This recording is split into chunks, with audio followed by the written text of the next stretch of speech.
നമുക്ക് വീഡിയോയിട്ട് പോകാം. നമ്മൾ ഉണ്ടാക്കാൻ പോകുന്നത് മുരിങ്ങയില കറിയാണ്. അപ്പോൾ ഗൈസ് നമുക്ക് മുരിങ്ങയില കറിക്കുള്ള അരപ്പ് തയ്യാറാക്കാമേ. അതിനായിട്ട് ഫ്രോസൺ തേങ്ങ ആയിരുന്നു, അത് ഞാൻ ഓവനകത്ത് വെച്ച് ചൂടാക്കി എടുത്തിട്ടുണ്ട്. ജീരകം ഇട്ട് കൊടുക്കാമേ.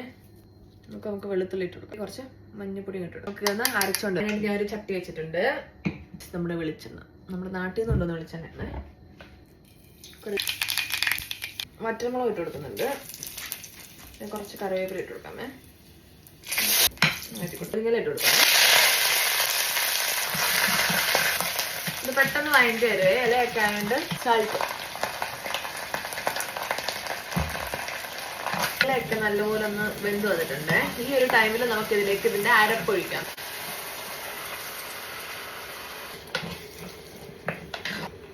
കുറച്ച് വെള്ളമാണ്.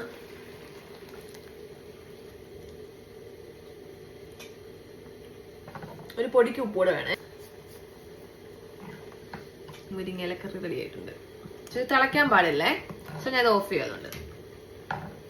അപ്പൊ ഗൈസ് നമ്മുടെ മുരിങ്ങയിലക്കറി റെഡി ആയിട്ടുണ്ട്.